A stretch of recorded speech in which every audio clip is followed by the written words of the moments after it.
So the next talk up is from a company represented by these two gentlemen that is very, very well known to have a huge cloud-native footprint. And today it's about how to tell if your platform engineering is actually doing well. And at a brutal scale, I've been told you are managing 15,000 namespaces across 50 clusters. Yeah.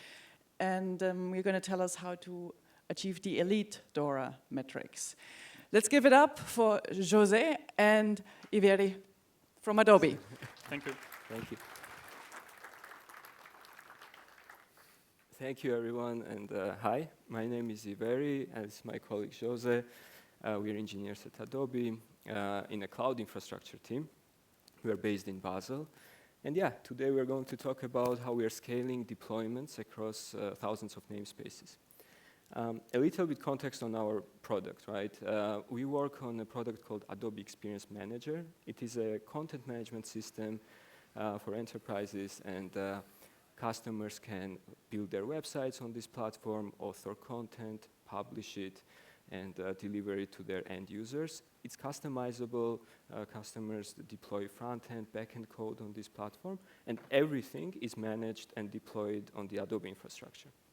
And we release code across this platform and manage it. So Adobe Experience Manager is comprised of sets of services, and these services are managed by multiple different teams, and they're constantly bringing enhancements, new features, bug fixes. So the rate of changes to the software internally in our engineering teams is quite high. So for our organization, it's critical to have an effective continuous deployment pipeline to match the speed of engineering and release this new software to our customers. So when we started thinking about continuous deployment, there were three top requirements in our mind. Velocity. So we want to deploy multiple times per day, on demand, and frequently, right? And at the same time, we want to maintain high quality of service. So no downtime, always available, making sure that the performance is up to the par and our SLOs are met.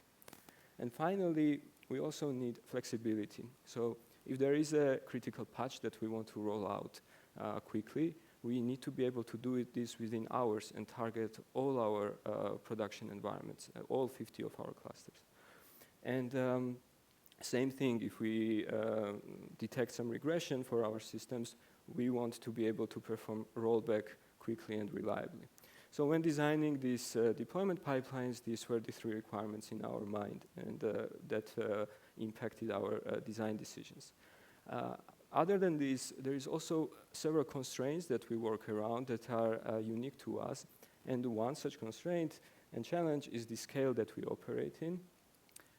Right. So I had kind of a whoa moment in this slide, but I guess we spoiled ourselves in the, in the talk description. So how many of you had to monitor a rollout to, let's say, more than 10,000 namespaces at once? Can I get a raised hand? So I don't have my glasses, but I think that's none. So yeah, so we're talking about 15,000 namespaces here, and even this number, like, it might sound quite high, but this one might sound even bigger. This accounts for more than, let's say, 200,000 services across these whole namespaces. And essentially, we're trying to deploy infrastructure changes to all these services, right? Our code is maintained in, apart from other things, a repository that templates Helm charts.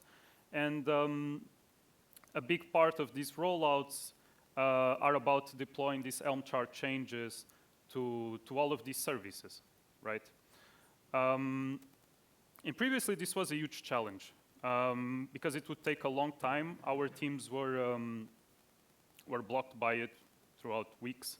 Our development cycles were slow. So we had to change this. And during last year, we went on a quest to try to make this scalable and to try to have our engineers in a happier state, right? So I wanted to start by what we have today. So as of today, we can roll out daily to all of these services, and every engineer waits, on average, let's say 3 days from commit until that code is being used by the customers in their environments. And this is great. We also have a very low change failure rate. It's also nice that Leon presented this DORA metrics yesterday. I don't have to do any description of them. We had some description on this slide, and I literally deleted them yesterday night. And we also have a very low time to restore services, so if something happens in any of these services, we can confidently roll them back or roll a patch forward in about an hour. Now, because we didn't want to be too tied to DORA metrics, not because they were developed by Google, but because we wanted to monitor other things, and one of those things is how complex our deployments were. So we introduced another metric, which is the commits per deployment, right? And this one is very good to understand how much entropy we're bringing into the system, because it's much easier to debug 3 changes than to debug 25, which was what we were doing before. So as of now, we have on average 3 commits per rollout, right? So this is the results that we have now, and Iveri will talk a bit now how we actually achieved them.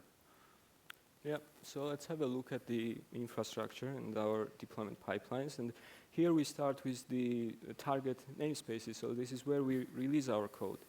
And a typical namespace has several sets of services running there. Each service runs several sets of replicas for high availability. These namespaces are also dynamic in terms of resource usage because we have some dynamic workloads. We run ad hoc jobs there. We have horizontal and vertical scaling based. If we hit some thresholds, we will scale out number of replicas or scale up. And yeah, so these services, these namespaces vary in terms of resources. And then we have like 15,000 of these types of namespaces. They are not identical to each other. They vary in terms of the configuration and some of the resource usage. But in general, they run same set of applications. And we deploy the same set of Helm chart there. So yeah, how does our deployment pipeline look like, right? For continuous deployment, we leverage several sets of Kubernetes operators. We leverage some open source controllers, as well as some in-house developed ones. And here we start with Helm, right? So we use Helm for package management. We package all our applications that we deploy in this namespace into one chart. We version it semantically. And now the idea is to install it in each of these 15K namespaces. And to do that, we use on one hand Flux, which has been mentioned a couple of times already in this conference. So Flux has a tooling to develop CI/CD pipelines natively in Kubernetes. So we use from them 2 open source controllers, a Helm and source controller. And they work by reconciling this custom resource object called Helm release.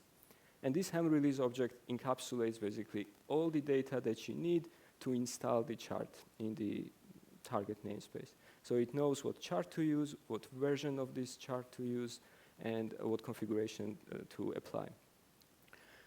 We have this Helm release object in each namespace. Flux operators discover it, watch them, continuously reconcile, and install the deployments in these namespaces. Now, on the left side, we have our custom controller that we call orchestration controller. And that controller, among other things, its role is to create this Helm release object. So it has all the information on what version to use, when to roll out this version, and what configuration to apply. So it's like our integration point and implement some of the peculiarities that our application lifecycle requires.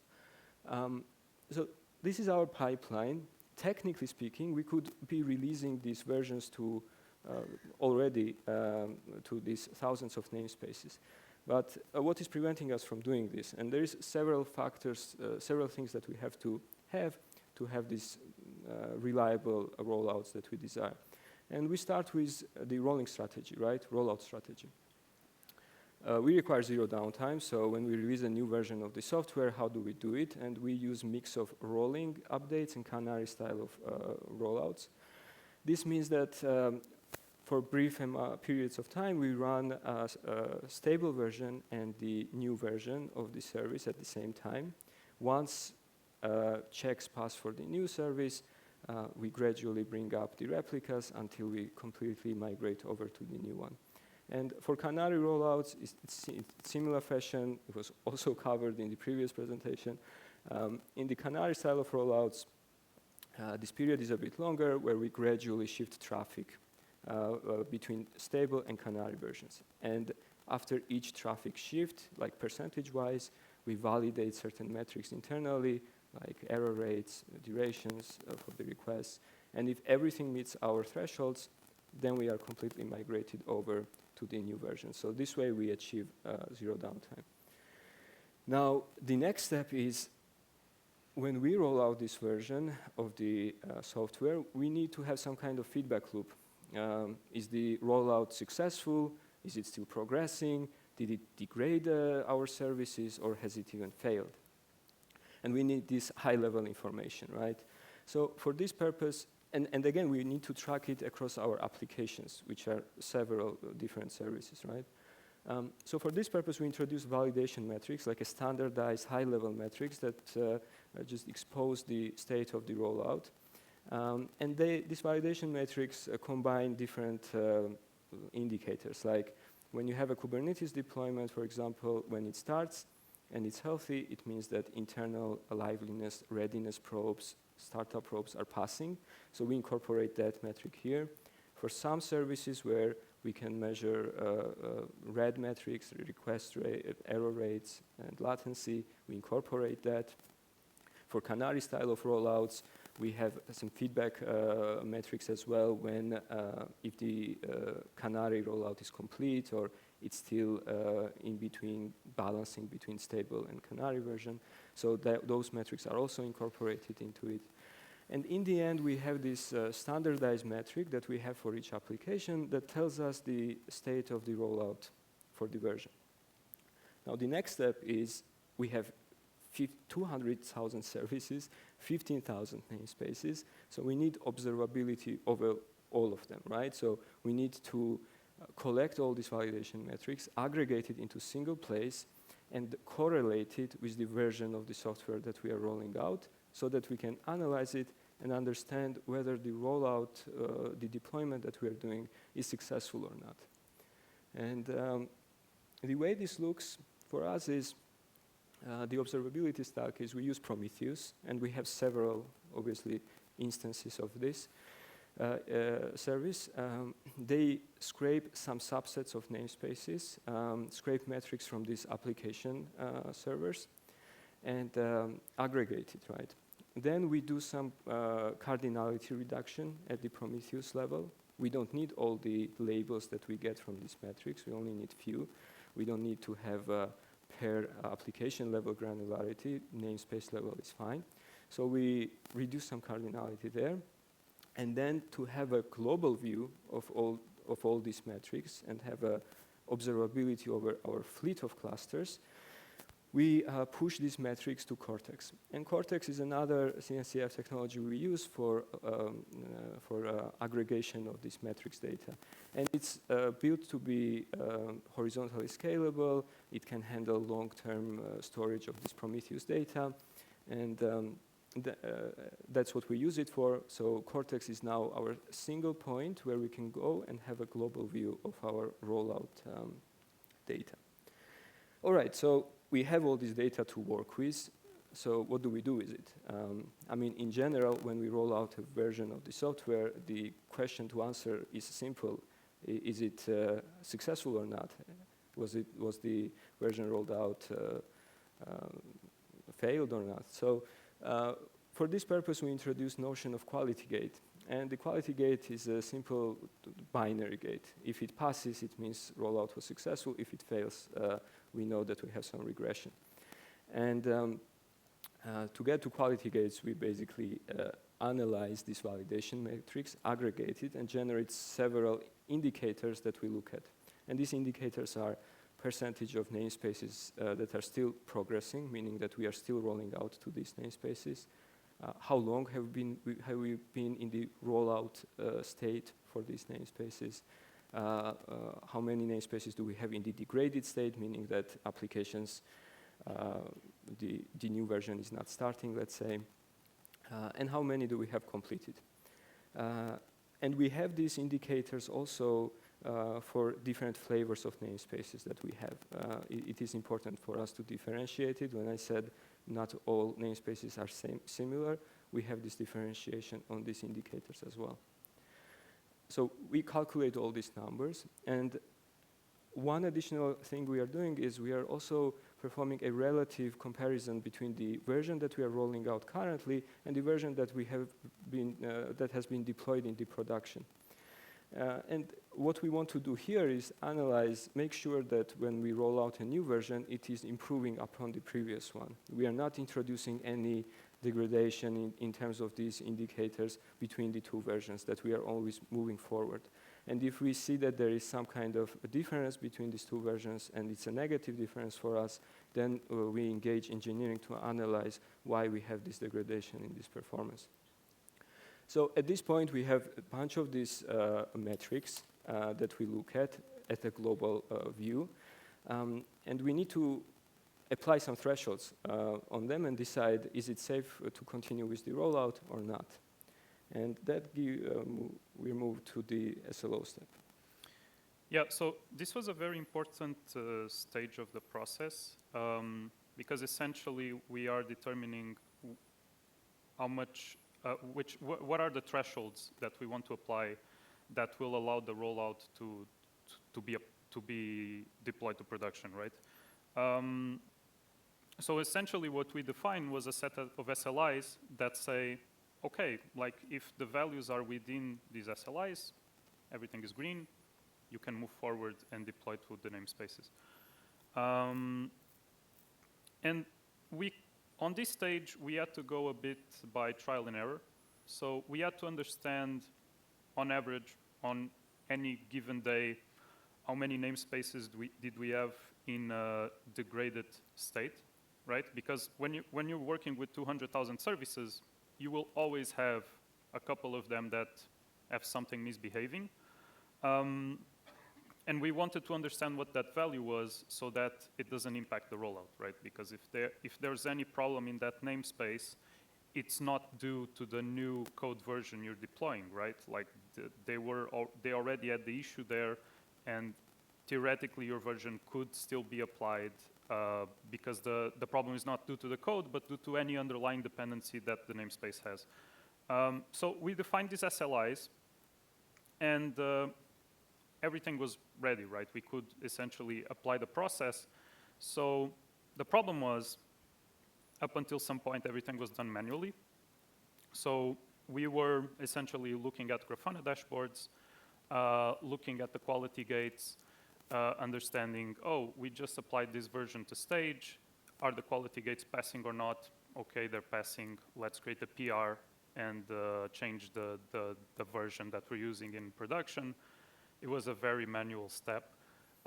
So we decided, okay, let's automate this. So we introduced this version orchestrator. And essentially what he's doing is it fetches all the metrics from Cortex. It calculates the quality gates. It can understand, okay, this version was just now applied to stage. Everything seems to be fine.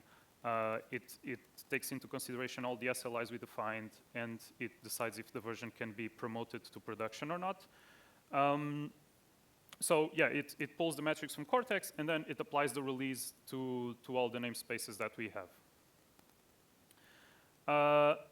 However, there's a certain kind of risk that comes with automation, right? Because you don't have a person there always controlling what is going on. And we had to account for that risk. And part of the risk was we wanted to make sure we weren't introducing regressions to all the namespaces at once, right? We wanted to make sure that even if we don't catch the problem in stage, when we roll out to production, the impact is minimized, right?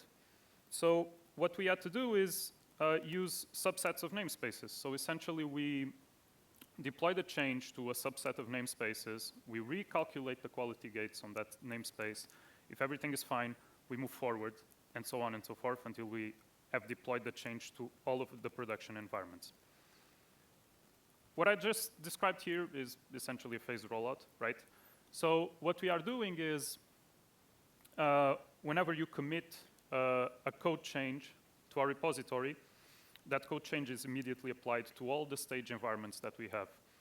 And this is great because we have a fairly big engineering team that is using these environments on a daily basis. So they're being our test subjects, right? So we apply the change, it's there for 3 days.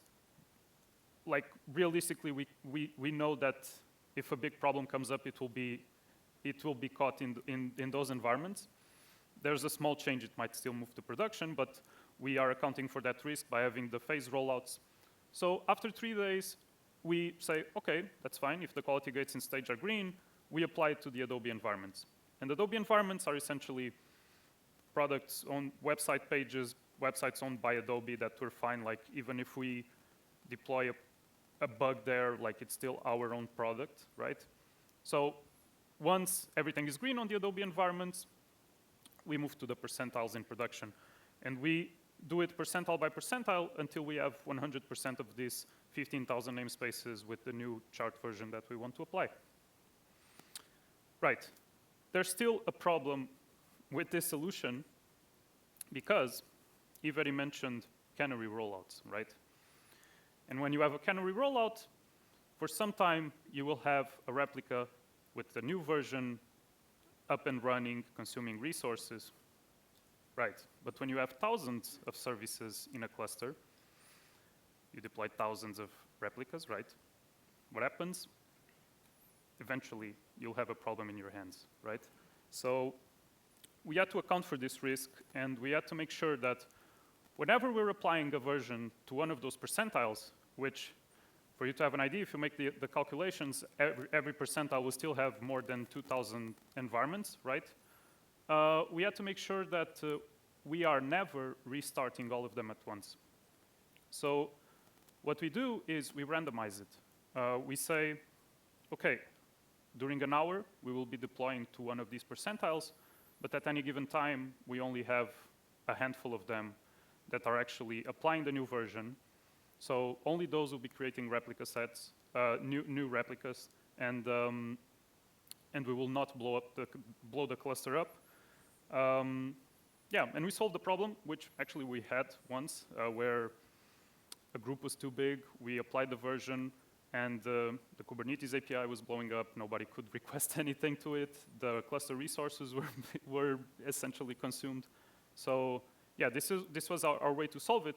And the good part is this can scale because whenever we want, we can just make the groups more granular, right? We can have more groups in the process. And if it's finer grained, like, you will have less environments per group, right? And this will be our way to scale. Yeah. So essentially, this is the process we have now, and it's working quite well. And there's still an issue which comes with, like, engineers having to monitor and to act on any problems that arise from this process, and that's what Iveri will talk about now. Yep. Thank you. Yeah, so at that point that José described, we released this new deployment pipeline. We observed it.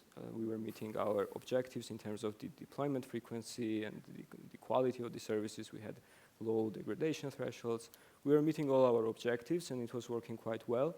But then we looked at our engineers and got some feedback from them. And the feedback was that they wanted to know when they release a new version of their software, when it will be available in production, right? Or which phase it is in currently. So with this process, we really changed the way we do the releases, this continuous deployment, and rightfully so, engineers had questions around this.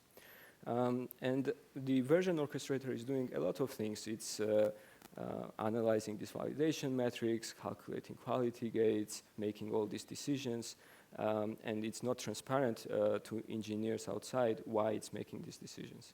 So what we needed to do is provide it visibility.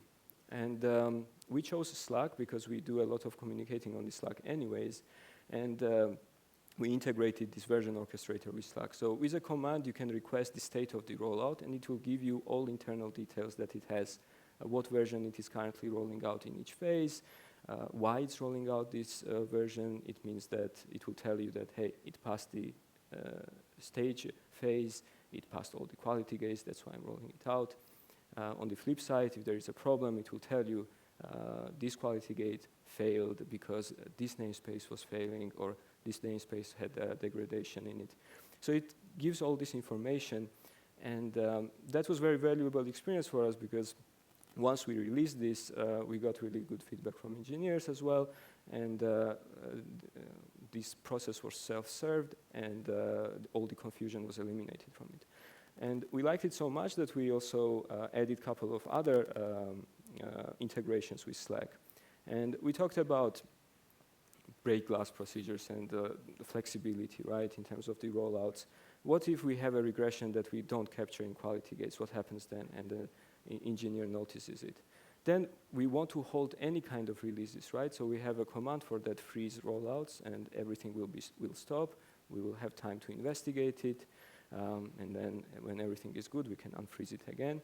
Or if we need to release a specific version of our software to some namespaces to fix a bug or some security patch, we can do it through the Slack command line as well, abstracting out all the internal details that we have to manage.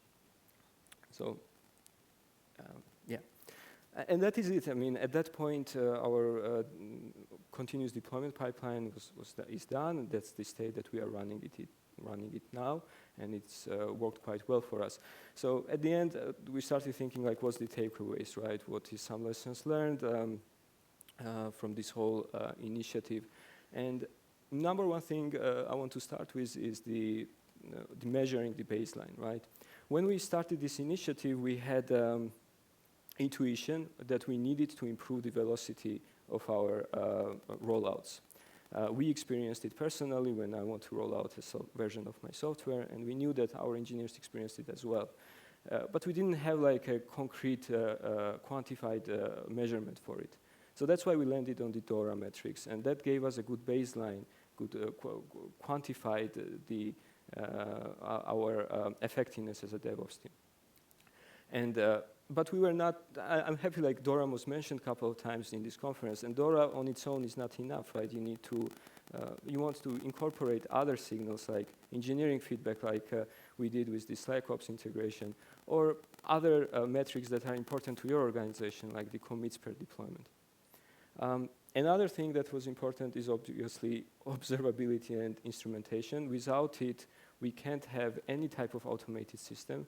We need observability over the success of the rollouts, and we need observability over the success of the pipeline itself. And with the validation metrics and quality gates that allowed us to automate it and achieve this goal. Another thing is constraints. So obviously you can't anticipate everything, right? You have to be flexible and adapt to things and constraints as they come up. But if you know a big constraints for your organization or for your project that you have to take into consideration, it's good to think about them in the beginning of the project, and then that can influence your decision making for the whole initiative, right? And for us, it was three things. Well, zero downtime. We needed to handle our scale. That was a big factor for us. And we needed to scope minimize the impact of the regression that we might introduce, right? So all of this we considered in the beginning, and they had an architectural decision on our choices. And finally, look for bottlenecks and eliminate them. So we started with this process. We introduced some of the processing steps for our metrics, and it turns out we were adding a bunch of manual steps. So we eliminated them by introducing a service for it. Same thing for the Slack integration. We figured that engineers needed this type of information, and it was a manual step to provide them, so we automated that as well. go about it iteratively and figure out what you need to do. And finally, I just want to do a shout out to all the open source technologies that we leverage for this project, because they really enabled us to build the robust pipeline that we needed. We used Cortex and Prometheus and Grafana for observability, Flux for our orchestration, Kubernetes obviously, and Helm for package management. And that is it. Thank you so much for your attention. And yeah. Thank you. Thank you. Thank you so much. We might have time for one question. There's one there. Okay, I can't see it. Yeah, go ahead. So you mentioned quality gates. I'm just intrigued on where they are defined. Are they the same for every service, or is this something that every service can define on their own, which metrics they want to look out for when rolling out the services? Yeah, thank you. Should I repeat the question? The question was around quality gates, whether we define them globally or every service can define it on its own, right? Yeah, great question, thank you. So this goes one level below. So before we introduce quality gates, we introduce validation metrics. And these validation metrics, we standardized. So it's just one metric with several sets of labels that it can have. It can either be failed, complete, degraded, or like 4 states, right? So it's a standardized, and then we build quality gates on top of it, on top of these standardized metrics. And in terms of how we created that standard metric, like what goes into it, that's when the application-specific metrics come into play. So for some metrics, we incorporated different metrics, aggregated it into this one validation metric. For example, if you have a service that is a REST service, right? And you want to measure red metrics, so you want to measure the error rates, the durations, things like that. If you do Canary style of rollouts, you want to measure that as well and incorporate it. So that's what we did. We went application by application and instrumented it. Does it answer the question? Okay, perfect. Impressive work. So before we go into the lunchtime, thanks José and Iveri again for this wonderful talk about DORA Metrics. Thank you. Thank you.